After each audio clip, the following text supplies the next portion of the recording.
Paris Perspective. Hello and welcome to this edition of Paris Perspective with me, David Coffey. At the beginning of this month, Germany insisted that European mediation was the best option for Armenia and Azerbaijan to reach a lasting peace agreement. The Caucasus neighbours have been locked in a decades-long conflict for control of Azerbaijan's Armenian-populated region, Nagorno-Karabakh, which Baku reclaimed in a lightning offensive this September. Armenia's Prime Minister, Nikol Pashinyan, and Azerbaijan's President, Ilham Aliyev, have held several rounds of peace talks under EU mediation, and both leaders have said that a peace treaty could be signed in the coming months.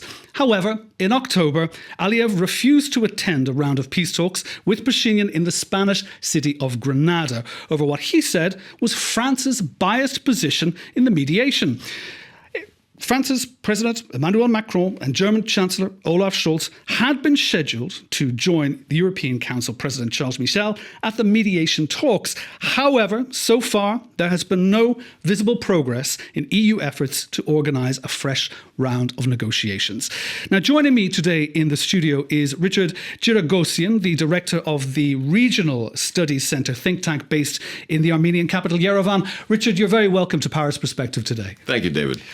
Well, let's have a look at the backstory. We have to understand the past to know where we are at the present. And now, from the brutal war in 1988, which of course happened before the collapse of the USSR, to the conflict in 2020, in which over 6,000 people were killed in 6 weeks of fighting. Can you give us and our viewers and our listeners here on Paris Perspective a brief history of the hostilities between Armenia and Azerbaijan over the Nagorno-Karabakh region? Well, what we see is Nagorno-Karabakh has historically been an Armenian-populated and majority Armenian-populated region that has been very much a pawn by Moscow. It was used both in the Russian Empire and the Soviet Union to actually divide and rule in terms of keeping a contentious potential conflict between Armenia and Azerbaijan. What we see, though, is after 7 decades of Soviet rule, there was an eruption, if you will, at the implosion of the Soviet Union. But even before that, the eruption of the Nagorno-Karabakh conflict, the outbreak of violence, was largely due to the onset of Gorbachev reforms. At the time, glasnost, perestroika, there was a new degree of openness, examining taboos, if you will. And what we saw was inherently the eruption of nationalism occurred between Armenia and Azerbaijan over the disputed Nagorno-Karabakh conflict. The conflict was both unique, but also it was the first within the borders of the former Soviet Union. But during the Gorbachev period, it was especially significant because this conflict tended to distort the development of independent Armenia and Azerbaijan in terms of conflict economics and the fact that Armenia and Azerbaijan were already locked in war upon gaining independence overnight. It is a very interesting thing. Indeed, like this all happened before the collapse of the Soviet Union. The writing was on the wall, obviously, for the people who were living in both countries, even though themselves they might have looked at this as this is just a Russian colonial construct. But they were gearing up for a fight even before perestroika had, tried to give the fruits of an open new Russia, because nobody in the West really heard about what was happening back then. Well, naturally. In other words, this was very much a closed space after the Soviet Union had conquered much of the Caucasus. However, I'm not sure it was that clear where it was going, because initially the Armenian quest for self-governance, self-determination in the Nagorno-Karabakh region was playing by the rules, was following the then Soviet constitution, and was very careful to adopt a non-confrontational approach. The Azerbaijani reaction was based on insecurity and threat misperception, but I do think this was an insoluble conflict. In other words, always a majority Armenian population being forced to live under Azerbaijani subordination was a result of Soviet policies rather than Armenian or Azerbaijani policies. But nevertheless, it provided a foundation for lingering and lasting conflict that distorted democratization and even led to conflict economics. Mm-hmm. Incredibly interesting looking back. Just those couple of those few decades there about how it all blew up. But even more recently now, by November 2020, the two countries, they've been at hostilities for at least 6 weeks, and they signed a Russian-brokered ceasefire agreement where Armenia, the loser, agreed to give up control of 20% of the territory if one can actually put the percentage well down on an actual map. That was captured by Azerbaijan. 2,000 Russian peacekeepers were sent to Nagorno-Karabakh. However, with the latest Azeri offensive, it's obvious that their mission has failed. Why? Very good question, David. In fact, this context is much more important and relevant than the historical background. What we see, the war of 2020 was especially significant for several reasons. First was it marked the emergence of a genuine military capacity by Azerbaijan to not only defend itself, but to retake or attempt to retake lost territory. It was also significant because it marked an end to years of Armenian arrogance and complacency. And I blame both sides for too many missed opportunities at concession and compromise. Armenia, in many ways, was overly self-confident. And what was also interesting was the most important casualty from the war of 2020 was neither the loss of territory nor the loss of life. It was the demise of deterrence. This also ushered in a new period of insecurity on the ground. But for the Russian position, what was interesting was Nagorno-Karabakh was the only conflict without a Russian military presence. But that changed at the end of 2020. The Russians drafted and imposed their own ceasefire on both countries, and then failed to be able to uphold the terms. This is why Azerbaijan later imposed a 9-month blockade and effectively later seized control of Nagorno-Karabakh. But it's humiliation and weakness of the Russian peacekeepers and presence that's most interesting. Azerbaijan has become very good at challenging and defying the Kremlin. Poking the polecat, indeed. One thing that I want to come back there is you mentioned that there was a part of Armenian arrogance that was maybe catalyzed this war back in 2020. When looking from the outside in, Armenia is landlocked, surrounded by Turkey, it's got Iran to the south, it's got Azerbaijan, to its east. It's got Georgia to the north, it's got another Azeri enclave behind it. Where does this arrogance come from? Who are their allies? Who's backing Yerevan to actually take such bold moves to believe that they can actually face down their aggressors when they're totally surrounded? Well, it's a very good question. First, Armenia very much has always been a prisoner of geography. And at the same time, surrounded by hostile or unfriendly neighbors. But I would argue no country chooses its neighbors. And in the Armenian context, there's a need or necessity for accommodating a reality of the region in terms of going along to get along. However, the arrogance in Armenia largely stemmed by the military victory over the Azerbaijanis in the late 80s and early 90s, and a degree of arrogance shaped by authoritarian leadership within Armenia, where we've had 16 years of 2 presidents ruling Armenia, both from Nagorno-Karabakh. The leadership at that time came to power from Nagorno-Karabakh and because of Nagorno-Karabakh. That changed in 2018 with a genuine democratic revolution, however. But the arrogance was largely defined and driven by lost opportunities. a refusal to agree to concede or compromise anything with Azerbaijan. Very, very interesting. Now, indeed, Russia still looked at itself very much as the power player. And as you said, it was a Russian-imposed ceasefire, and they are the old, one could say, colonial powers there. And Russia has been traditionally allied to Armenia. But how has the Russian invasion of Ukraine affected this traditional alliance, if any? Well, Russia's failed invasion of Ukraine, as egregious as it was, has changed everything, not just its relationship with Armenia or Azerbaijan.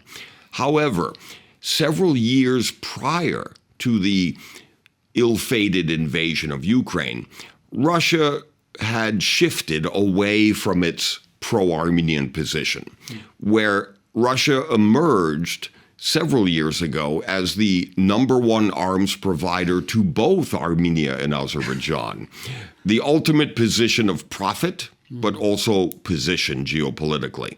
What we also see is Russian arrogance, taking Armenia for granted and understanding that Russia felt powerful enough with Armenia or over Armenia to prioritize an improvement of relations with Azerbaijan. This was also assisted or bolstered by a new alliance between Russia and Turkey, which historically is an aberration. Post-2016, I take it, of course. And again, it's the bromance between these middle-aged autocrats, Presidents Erdogan and Putin, and at one time Trump. What we also see in terms of Russia, however, is Russia remains overwhelmed and distracted by its unexpected military defeat in the Ukrainian battle space, meaning that Russia is, or has been, unwilling and unable to exert its traditional leverage in the Caucasus because of Ukraine. But Russia has a long memory and a short temper. There will come a time of retribution and revenge by Russia, especially after Azerbaijan's effective humiliation of Russia's peacekeepers. Indeed, a very, very interesting situation ongoing. But I mean, when looking at it from an Azeri perspective, the recent conflict, the most recent conflict, which I mean, many comparisons have been made, with Nagorno-Karabakh and the evacuation of the entire enclave, very reminiscent of the 1915 genocide. And the Azeris are very much treating this as an out-and-out victory. But there is this question about national identity of people who live in Nagorno-Karabakh. I mean, Baku maintains that the people of the Artsakh, if one could say the Armenian population of Karabakh, that they have the same rights as Azeris. But what exactly is the reality on the ground? Well, first of all, even prior to the most recent escalation, there was little faith and no confidence in Azerbaijani's promises, largely because of the historical record. During the Gorbachev period through the 90s, there were a number of anti-Armenian massacres and, unfortunately, egregious human rights violations. And the situation has only gotten worse in recent years. What we also see, however, was the successful Azerbaijani military offensive in September was remarkably quick and, for their point of view, easy in terms of driving out the Armenian population from Nagorno-Karabakh. And that was their goal. Well, yes, but what was interesting, I would argue, is their real objective was a protracted period for domestic political dividends within Azerbaijan. The Azerbaijani campaign initially expected a longer, protracted campaign. To be able to garner more support from back home, to use it as a tool. Yes, to also maintain power with the lack of legitimacy. So they were almost, one could say that politically they were the victim of their own success. And still are, with dangerously high expectations. But before we look at the situation in Azerbaijan, what's interesting about the exodus from Nagorno-Karabakh, the Armenian population was forced to leave with little more than they could pack in their automobiles. And coming to Armenia, the core population of the last remnants of 100,000 Armenians, are not necessarily keen to stay in Armenia. Many are now looking to go to Russia or European countries because many of the Armenians from Karabakh have never lived in Armenia. Yeah. Their ancestral homeland has always been different, Nagorno-Karabakh. I moved to Armenia over 15 years ago, and I'm as alien or foreign to the local Armenian experience as they are. Sure. And that's something we fail to understand. For the Azerbaijani side, there was perhaps a misperception that a small number of Armenians would be willing to stay and live with Azerbaijani passports. Yeah. But that was both unrealistic and also rather disingenuous. Well, speaking of, disingenuous, but one thing was definitely came to the fore, and was the victors go the spoils, and that was this latest military parade by Azerbaijan in Nagorno-Karabakh. We've just spoke of this mass exodus with a whole 100,000 people leaving north to the old country, if you want to call it as such. With being Irish, I understand diaspora and second generation, third generation who have never actually lived in the old country. But 250,000 people left with nothing but the clothes on their backs, or whatever they could fit into their car. So who exactly was in Nagorno-Karabakh to see this military parade that was launched by the Azerbaijanis? Well, obviously the real audience was the Azerbaijani media and film crews that were on hand to record this historic achievement of reconquering in a almost Middle Ages style reconquering or conquest. It does come across as very Middle Ages because there was no one in the streets waving flags. Well, I would go even further. This so-called victory was actually came after 9 months of a Middle Ages style siege of Nagorno-Karabakh. Very much the Game of Thrones in the Caucasus. They cut off the Lachen corridor. Yes. They wouldn't let that starve the population. That connects Azerbaijan, besiege the capital Armenia, and the castle, if you will. Yeah. What we also see, however, is where we are now. What comes next? Armenia has lost Nagorno-Karabakh effectively. But the outlook for stability and the future of Armenia remains much more positive than it does for Azerbaijan. Because the real danger now for Azerbaijan is the necessity to deliver to the population and to keep the Azerbaijani domestic population distracted from the lack of democracy and the family corruption of the Aliyev government. Now, we've got a lot to cover here, so briefly just to kind of wrap up our little the military victory. And I know the Azeri army were also parading what they had stolen from the Nagorno-Karabakh separatists, parading all of the weapons that they have actually confiscated, had taken. But I mean, in tandem with all of this, Turkey and Azerbaijan recently held a joint military operation around Karabakh, ironically entitled the Mustafa Kemal Ataturk exercise. What kind of message was that sending to Yerevan ahead of peace talks? But also, what does it send to the greater region, and more specifically, Tehran to the south? Well, I would argue that specific military exercise was especially worrisome in Armenia, precisely because the start of the war of 2020 was under the cover of a joint military exercise with Turkey. This is why many analysts and many military observers, including those in the US and Europe, fail to see that war coming. What we also see, however, is what you highlighted, David. The real audience, the real message of that joint exercise was not Armenia. It was to the north, showing strength to Russia and feeding the perception of blind Turkish support, and a message to the south, to Iran, especially after recent flare-ups of tension between Azerbaijan and Iran, which are driven by the return of the Israeli leader, Benjamin Netanyahu. Sure. Exactly, indeed. Just when we thought things might have been normalized between the West and Tehran, well, everything has gone. That's unfortunately another topic. We won't delve into that too much today. But you're here in Paris, and it's great to have you on the program.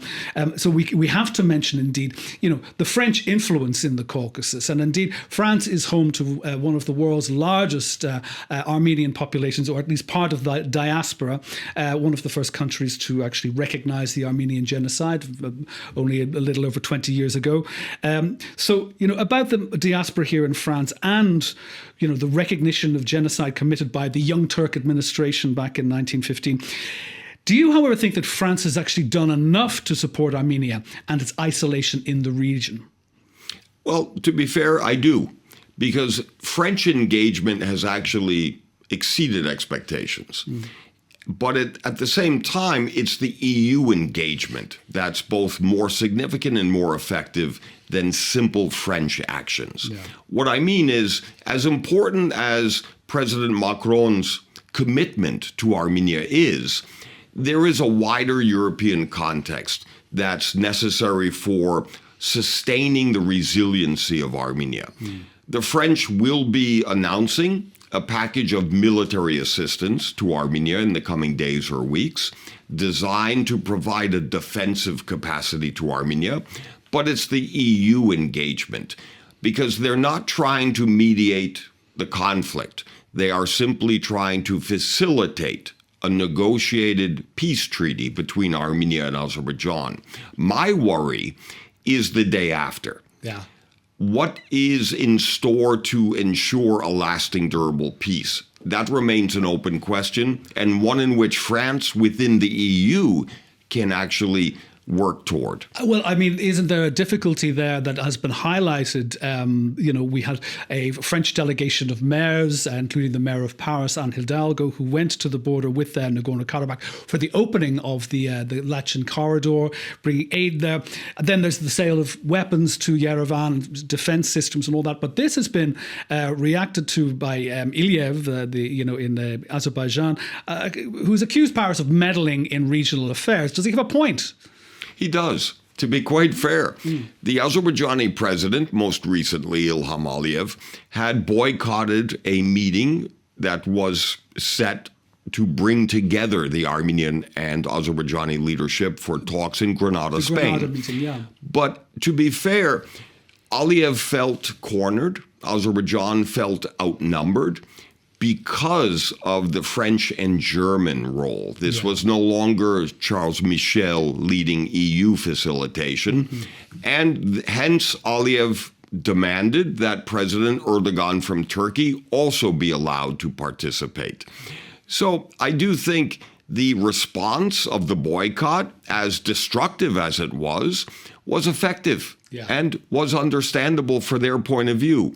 However, what is often missing from the Azerbaijani and Turkish rhetoric against French engagement is the reality that France was a long-standing member of the OSCE's Minsk group, which was the only diplomatic entity mediating or empowered to mediate the Nagorno-Karabakh conflict. It was the United States, Russia, and France, not the EU. Yeah. So to be fair, there is a degree of legitimacy in the French role here. It goes back over 30 years, exactly. It was 1992 that Minsk but was more first recently, the onset of democracy in Armenia endows the Armenian government with greater legitimacy, hence the personal chemistry between the Armenian Prime Minister, Nikol Pashinyan, the Canadian Premier, Justin Trudeau, and French President Macron. It's become a personal relationship. And they're all in their 40s.